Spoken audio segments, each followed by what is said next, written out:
Olha, gente, hoje eu vou conversar com dois colegas meus, dois juízes federais, o doutor Joaquim Lustosa, que foi procurador da Fazenda Nacional, é juiz federal, está como presidente da terceira turma recursal dos Juizados Especiais Federais, e falar com o nosso presidente, o presidente da REJUF, da Associação Regional dos Juízes Federais, também juiz de turma recursal, da mesma turma recursal, terceira turma recursal, do doutor Joaquim Lustosa, o doutor Cláudio Kittner. Muito obrigado por terem vindo aqui conversar. Obrigado também pelo convite, né? Pela oportunidade. Prazer sempre compartilhar da sua companhia aqui. Eu já estive aqui outra vez, né?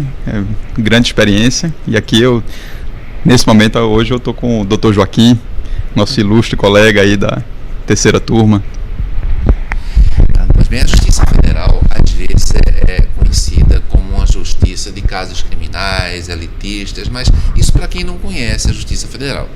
Porque grande parte do trabalho da Justiça Federal diz respeito à Caixa Econômica Federal, Sistema Financeiro de Habitação, casa própria, prestações, não é? Aquisição de casa própria e também matéria previdenciária. Parece que os juizados especiais têm um percentual muito grande nessa área previdenciária, aposentadoria, pensões. Fala um pouquinho aí, Joaquim, sobre o trabalho dos juizados especiais e da turma recursal no plano previdenciário. Bem, obrigado. Antes de entrar no trabalho, é bom a gente situar a criação do Juizado Especial Federal na Justiça Federal, né? Que eu conheci a Justiça Federal quando eu me formei, era uma, hoje é outra, principalmente por causa do Juizado Especial Federal. Então, o Juizado Especial Federal, ele aproximou a Justiça Federal da grande massa da população, na medida em que trata de causas de menor valor, e trouxe para isso, por causa disso, um enorme número de causas previdenciárias, né? Então, o Juizado Especial Federal, do qual nós fazemos parte, né, pela turma recursal, ele tem um número, não sei precisar quanto está hoje o percentual de causas previdenciárias, mas mais ou menos 90%. Mais ou menos 90% em relação aos processos de juizado, né? Na quinta região, que é a nossa região da Justiça Federal, que envolve os estados do Ceará ao estado de Sergipe, nós temos 69% dos processos da quinta região tramitam no Juizado Especial Federal, né? E a turma recursal, ela é o órgão de julgamento de segundo grau dos processos do Juizado Especial Federal, porque a ideia do juizado é um procedimento célere, sumário, né, e informal. Então, por isso, o processo que nós utilizamos lá, o processo civil, nós utilizamos o CPC somente supletivamente, né? Nós utilizamos a lei 9099, outra lei de 10.259 de 2001, e o juizado permite essa celeridade maior que não há em uma outra vara comum, que tem que seguir mais os ritos e a forma do CPC, né? E a turma recursal, justamente, ela substitui o trabalho de um tribunal, porque a necessidade, na medida em que o julgamento humano é falível, nós precisamos de mais de uma instância para diminuir essa falibilidade, a possibilidade de erro. E no Juizado Especial Federal, como eu disse, a turma recursal, ela exerce esse trabalho de revisão das sentenças dos colegas proferidas nas varas de origem, que eu prefiro chamar vara de origem do que primeiro grau e segundo grau, porque nós também, doutor Cláudio e eu, somos juízes de primeiro grau, muito embora nós fazemos um trabalho de revisão das sentenças proferidas pelos juízes das varas de Juizado Especial Federal, né? No nosso caso, do estado de Pernambuco. E o novo Código de Processo Civil, Cláudio, me explica um pouquinho aí, que você me falasse, essa aplicação subsidiária vem ocorrendo? Você acha que deveria ocorrer? Como é que está essa questão? O novo Código de Processo Civil e a turma recursal? Na verdade, muitos estudos foram feitos sobre a aplicabilidade do CPC no juizado, e ficou, como não houve uma uniformização, né, do procedimento, fica muito casuístico, né? Casuístico que eu falo é por órgão colegiado. Então, particularmente no nosso colegiado, na nossa terceira turma recursal, a gente aplica muito esporadicamente. Por quê? Porque o procedimento do juizado é um procedimento célere, a gente está norteado pelo princípio da economicidade e a gente também está norteado pelo princípio da informalidade. Então, a gente busca flexibilizar para tentar qualificar a prestação jurisdicional, dar a melhor prestação jurisdicional. E, às vezes, o procedimento, o rito do CPC é muito amarrado, né? É muito próprio para as varas, que exigem toda aquela... Até porque exige uma dilação probatória maior, então você tem que cumprir certos ritos. Como as nossas causas são de menores complexidade, então a gente não fica obrigado a seguir rigorosamente o que diz o CPC, para buscar uma melhor prestação jurisdicional de acordo com o tipo de causa que a gente está julgando. E aí, Joaquim, me diz quais são os benefícios previdenciários, qual a matéria que mais comumente vem chegando aos juizados especiais e também à turma recursal? Um pouco de tudo, né? Nós temos um pouco de tudo na turma recursal. 90% do trabalho é previdenciário, nada é previdenciário. Hoje tem chegado a novidade, né, mais recente, diz respeito ao trabalho que o governo federal vem empreendendo nas revisões dos auxílios-doença e aposentadorias por invalidez. O governo disse que está revisando esses benefícios e 80% dos auxílios-doença têm sido cancelados. Então, auxílios que estão sendo revisados. E as aposentadorias por invalidez, cerca de 30% delas. Então, a gente já tem recebido alguns desses processos, né? Discutindo o restabelecimento desses benefícios, pessoas que recebiam benefícios há 10 anos, 11, 12. Nós temos aqui um caso de um rural, de um trabalhador rural aposentado por invalidez e recebia já há 11 anos o benefício, né? E o INSS tinha cassado. A turma, no caso, restabeleceu o benefício dele. Isso é que tem chegado ultimamente, né? Ao lado disso, nós temos as coisas que já vêm chegando há muito tempo. Por exemplo. Chega muita aposentadoria especial, coisa que o INSS não reconhece com muita facilidade, né? O trabalhador que submeteu-se a condições de trabalho penosas ou nocivas à saúde, né? Então isso chega muito, são os processos mais complexos. Isso que eu ia falar, são os processos que exigem maior complexidade. Só pediria sempre para falar. Na verdade, justamente o que o Dr. Joaquim está falando, que são os processos de aposentadoria especial são que exigem uma maior análise probatória, maior análise da legislação vigente na época, porque foram várias mudanças ao longo dos anos e é muito específico, não é o conhecimento técnico, é muito específico para julgar a aposentadoria especial. E daí também surgem diversas divergências sobre o entendimento, né? E eu acho que é onde nós, julgadores, temos maiores divergências, cada julgador, né? E aí cada um entende de uma forma em determinada matéria e exige uma maior discussão, né? Esse tipo de julgamento. Mas, além das aposentadorias especiais, a gente julga muitos pedidos de amparo social, que são aqueles benefícios que é para atender as pessoas carentes e que aí traz a Justiça Federal para mais próximo da sociedade, né? Quem está julgando pessoas que estão à margem da sociedade, né? Que não são beneficiadas diretamente pela economia local, né? E aí a gente julga as hipóteses justamente que o Estado vai intervir para suprir essa carência, né? Mas o direito previdenciário, ele costuma ser um pouco esquecido na universidade brasileira. Mas parece que esse esquecimento que existe em torno do direito previdenciário dá uma certa ideia para o estudante de que ele não é importante, quando na verdade ele é, e muito importante. Fala um pouco sobre a função social do direito previdenciário e a intensidade com que o direito previdenciário na Justiça Federal é tratado. Nas faculdades não é tratado da maneira que deveria ser, né? Principalmente porque nós temos faculdades que tratam bem o direito do trabalho, mas não tratam a consequência do direito do trabalho, que é o direito previdenciário, que essa relação trabalhista ela vai gerar uma implicação no direito previdenciário, né? Então o direito previdenciário, apesar de não ser bem tratado, ele tem um alcance enorme. Ou seja, desde antes do nascimento do indivíduo, ou seja, o direito previdenciário se preocupa, certo? Com concessão, por exemplo, da maternidade, a mãe, que precisa se afastar para cuidar do filho, né? Desde o nascimento, ou pouco antes dele, porque já se pode se requerer isso, e depois da morte, também o direito previdenciário se ocupa daquele indivíduo, da pessoa, na cotação da pensão aos dependentes. Em outras palavras, se a gente não conhece o direito previdenciário, não conhece os nossos direitos fundamentais. Não. Não é? Não. Então, se atualmente, pelo que eu escutei de vocês, cerca de 300 processos por sessão, 100 processos por juiz, quase que em um intervalo de semana.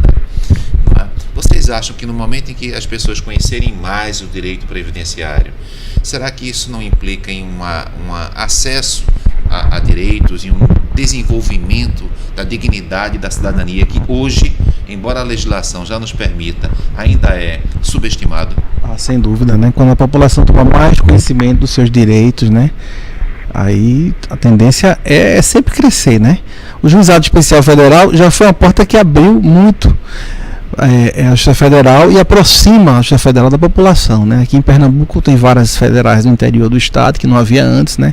E o grande movimento dessas varas é direito previdenciário, né? E direito assistencial, que é o caso do benefício assistencial. Costumo dizer que o Juizado Especial Federal antigamente chamava Juizado de Pequenas Causas, né? Mas do Estado, né? Que foi criado no Estado, o Federal foi criado copiando a experiência exitosa dos estados. As causas que nós julgamos são as pequenas grandes causas. Certo. Por que pequenas grandes causas? Porque nós temos, às vezes, um valor menor, o benefício é um salário mínimo, a complexidade probatória é menor, mas é uma grande causa para aquele autor da ação. Às vezes, muitas famílias, né? Às vezes é a causa da vida dele. Exatamente. E me diz uma coisa, a interiorização, por um lado, que a Justiça Federal vem sendo, pelo menos a partir do final dos anos 80 e com maior intensidade na primeira década do século XXI, né, vem sendo interiorizada. E o processo eletrônico, no caso dos juizados especiais, além da interiorização, o processo eletrônico, ele vem sendo aplicado? Vem, o Juizado Especial Federal é todo eletrônico. Isso dá uma celeridade tremenda ao processo, né? E uma facilidade de acesso aos advogados, aos procuradores do INSS e aos juízes e os servidores, né? Uma agilidade tremenda. Obrigado. Perfeito. Então, a interiorização auxilia o juizado. Auxilia também o juizado, né? E a informatização. Qual é no caso, o PJE está funcionando? É o CRETA? Não, é o CRETA ainda, o sistema CRETA, né? No juizado não se trabalha com o sistema PJE. Os advogados vêm sentindo dificuldade de lidar com o sistema CRETA por ser mais antigo? É menor dificuldade? Menor dificuldade, mais simples, né? Mais simples. Bem mais simples e bem mais ágil, mais rápido, né?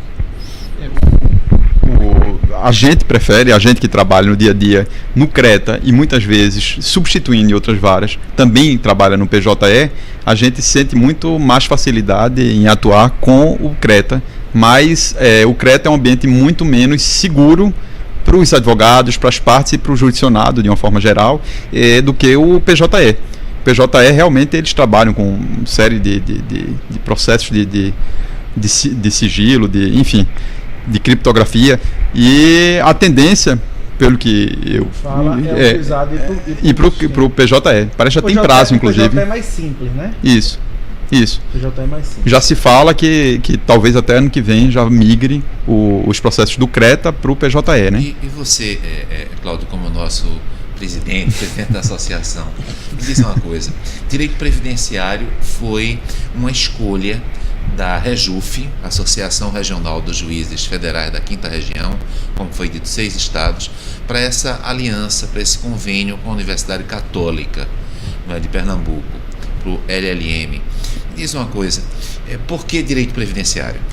Na verdade, a escolha do direito previdenciário tem muito a ver com a nossa atuação, né? Hoje, como a gente atua majoritariamente, pelo menos no juizado, e grande parte dos professores que hoje fazem parte do corpo docente da REJUF, da escola da REJUF, de juízes que atuam nas turmas recursais da 5ª Região e nos juizados especiais, eles atuam, e a gente atua também, porque eu também faço parte do corpo docente, a gente atua com o previdenciário, com o direito previdenciário. Mais de 70% das causas são previdenciárias, né? Então, há uma proximidade maior, uma facilidade maior de atuar, a gente, digamos que a gente tenha o monopólio do conhecimento, monopólio do conhecimento no Poder Judiciário, né, praticamente, porque os juízes estaduais trabalham apenas com acidente de trabalho, né, e nos casos de competência delegada, que cada vez está reduzindo, né, estão sendo reduzidas as causas. Causa da interiorização. Isso, quando a interiorização. Então, como nós já temos o poder de dizer o direito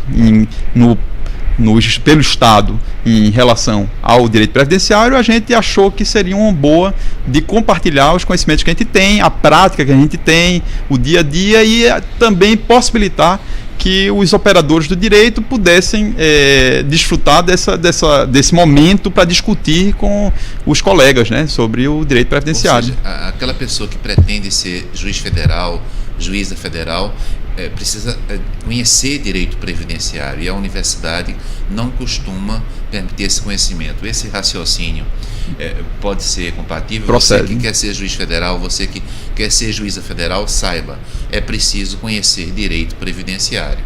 Atualmente a Justiça Federal tem essa participação social através do direito previdenciário, essa aproximação com o povo, com a dignidade da pessoa humana. Daí também a necessidade de direito previdenciário. Vocês poderiam falar um pouquinho disso, da necessidade do egresso das universidades de conhecer direito previdenciário? Importantíssimo conhecer, como você falou, a Justiça Federal, o concurso exige, né? E a nossa prática diária exige aqui o direito previdenciário, né?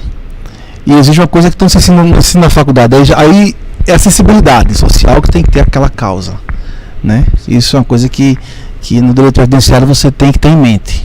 Como eu disse, às vezes aquele processo simples, aquela prova simples, mas é a causa da vida daquela pessoa. Me parece isso muito importante. Simples, mas um salário mínimo por vez sustenta famílias. Mais de 100 milhões de pessoas, considerando 4 pessoas por família no Brasil, estão sendo sustentadas por pensões. Exatamente. De viúvas, por proventos de aposentadoria. Exatamente. Nós vemos na recursal, nos juizadas, nas situações as mais sensíveis e diferentes umas das outras possíveis, né? Crianças na mais tenra idade pleiteando uma pensão por morte do pai, né? Idosos, né? Crianças deficientes cujos pais não podem trabalhar para cuidar dos filhos. Há uma interdisciplinariedade, não é só o egresso da universidade que quer ser juiz federal, que precisa estudar direito previdenciário, mas também, por exemplo, um assistente social. Sim. Mas existem outras disciplinas. Sim, o direito previdenciário ele dialoga com a medicina, porque nós não somos médicos, né? E às vezes há situações médicas de alguma complexidade, né? E o médico tem que avaliar e dizer para a gente, embora o juiz seja o perito dos peritos, porque ele também pode decidir diferentemente do lado pericial, porque ele interpreta aquela situação, né? O médico é fundamental em muitos dos processos, né? E o assistente social também. E também. Quanto mais a pessoa quer colaborar com alguém, quanto mais conhecer a legislação, melhor e mais eficientemente pode colaborar. Hoje os profissionais de assistência social, pelo que eu me lembro nesse momento, eles atuam principalmente em 2 processos principais que a gente julga, que são as aposentadorias rurais, que eles costumam fazer as perícias sociais para ver a situação das famílias que se dizem agricultoras e trabalham em regime de economia familiar, e também nas casas de amparo social ao deficiente e ao idoso, que aí os assistentes sociais têm que ir nos imóveis e verificar a situação da renda familiar, como é que está isso, da questão da miserabilidade. E então para o assistente social é muito importante ele ter o conhecimento do que ele está investigando, né? Não basta só fazer o trabalho dele de verificação, ele tem que saber em que tipo de processo ele está atuando para ele poder fazer melhor, retratar de forma que melhor facilite o julgador, né? Na hora de ele prepara um laudo, e esse laudo vai servir para o julgador proferir a decisão dele, e se ele tiver o conhecimento do direito previdenciário, ele vai saber o que é que ele está fazendo ali, né? E os advogados? Eu queria que vocês falassem um pouco, quer dizer, essa matéria, direito previdenciário, já está suficientemente estendida para os advogados, ou existem grupos mais específicos de advogados que lidam com o assunto? O que nós notamos é que há grupos mais específicos de advogados, né? Escritórios bem estruturados, escritórios bem preparados, estruturados, né? voltados para a área previdenciária, né, que nós temos visto isso. Dificilmente um advogado de outra área, de direito tributário, vai para o direito previdenciário, né, que nós, a experiência é essa. É uma área realmente hoje que está se tornando uma especialidade. Você tem hoje os advogados trabalhistas, os advogados criminalistas e os tributaristas e os previdenciaristas, que são aqueles que atuam majoritariamente, na verdade, só com aquele tipo de processo, né? É uma área crescente. Os civilistas, então. Mas eles realmente têm uma atuação muito forte. Os escritórios só funcionam para direito previdenciário. Muitos escritórios atuam só em direito previdenciário, só em causas previdenciárias. Interiorização, eu pergunto a vocês que estão no dia a dia, não é? Talvez uma área crescente, uma área profissional crescente. É uma área que... Não é? Crescente porque as demandas elas são crescentes, a população cresce, ela se envelhece, está envelhecendo, né? Fala-se que em 2050 teremos 25% da população idosa. E o direito previdenciário é chamado para atender essas situações, né? E a presença do advogado, como a gente sabe, é essencial à justiça, à administração da justiça, né? Então, esclarece isso um pouco, porque é muito comum se dizer, olha, mas no primeiro grau, nos juizados especiais federais, não há a necessidade de advogado, mas no segundo grau parece que isso... Fala um pouco sobre isso. No juizado especial federal, há direito de postulação da parte, né? O autor, o segurado pode entrar com sua ação sem advogado. Para o recurso, se o segurado perde a ação no primeiro grau, no juiz de origem, para o recurso, para a turma recursal, é necessário um advogado, sempre. Certo. E embora a lei não exija o advogado nos juizados especiais federais, no primeiro grau, portanto, qual é a frequência de causas desacompanhadas de advogados? É pequena a frequência? É pequena. Pela minha experiência, o Dr. Cláudio também acha, pela minha experiência, é pequena.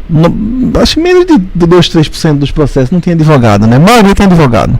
O que facilita a causa, facilita o julgamento, né? Porque o segurado ele vem à justiça com uma defesa técnica. Isso facilita a compreensão do problema pelo juiz, né? Como eu gosto sempre de dizer, o primeiro juiz da causa é o advogado. Certo. Ele que vai examinar a viabilidade daquela pretensão e levá-la ao judiciário, traduzir aquele fato numa pretensão jurídica e examinar sua viabilidade, se há sucesso ou não, sob pena de haver uma lei temerária, né? Certo. Que tem que ser evitada. Então, nesse final de conversa, eu perguntaria a vocês o seguinte: a minha visão é que um curso como esse, LLM de Direito Previdenciário e Processo Previdenciário, decorrente dessa união entre a REJUF, Associação Regional dos Juízes Federais, e a Universidade Católica de Pernambuco, ele tem por objetivo chegar até os estudantes, os egressos, sobretudo aqueles que querem ser juízes federais, querem ocupar uma função federal, que pode ser eventualmente advocacia privada ou pública, porque nós temos o INSS também, né? Tem uma interdisciplinariedade, então pessoas de outras áreas, por exemplo, assistência social, também seriam interessadas nisso, além dos advogados, porque é um ramo crescente. Nós estamos com uma população envelhecendo e essas populações que estão efetivamente envelhecendo têm alguns direitos fundamentais, entre eles o direito previdenciário. Então também os advogados teriam esse interesse, inclusive porque esses direitos, claro, não são apenas exercíveis pelo cidadão que mora na área urbana, mas também na área rural. Eu estaria certo? Isso. Na verdade, o LLM da Universidade Católica com a REJUF, ele foi concebido com uma estrutura tal que possibilite tanto os advogados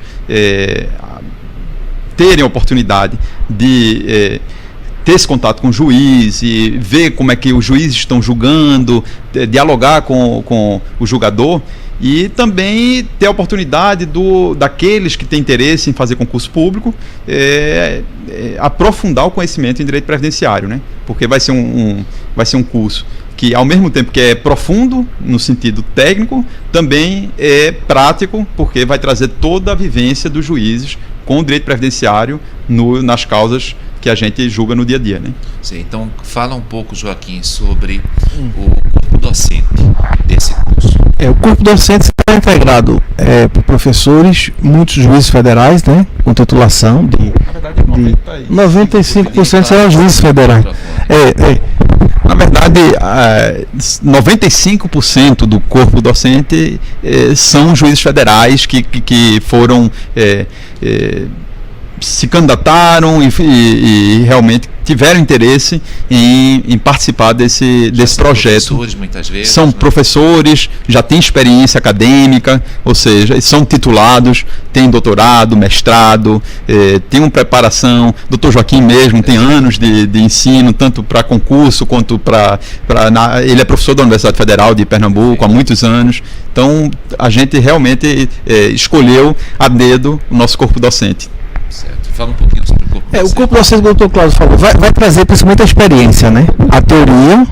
Tinha um professor nosso que dizia assim: nada mais prático do que uma boa teoria. Certo. Primeiro nós precisamos saber da teoria e o conhecimento prático, para a coisa não ficar na abstração ainda, né? Então os nossos colegas vão fazer esse trabalho, né? Acho que vai ser muito proveitoso. E uma palavra, digamos assim, para nós encerrarmos aqui, um convite de vocês para essa, enfim, para que nós tenhamos realmente esse primeiro curso seja o primeiro de uma série de cursos. Eu conclamo todos os operadores de direito a se inscreverem no curso. Já tem uma grande procura, mas o ideal é que a gente tenha a oportunidade de até abrir outras turmas, porque é o primeiro curso de pós-graduação da Escola da Rejuf, que voltado exclusivamente para a universidade, né? Porque a gente já tem feito outros cursos, mas para a universidade é o primeiro, né? E a gente está realmente empreendendo esforços para que seja o melhor possível para o operador de direito e que eles tirem realmente o melhor que tem para dar, né? Que os juízes têm para dar. Então, realmente será um sucesso.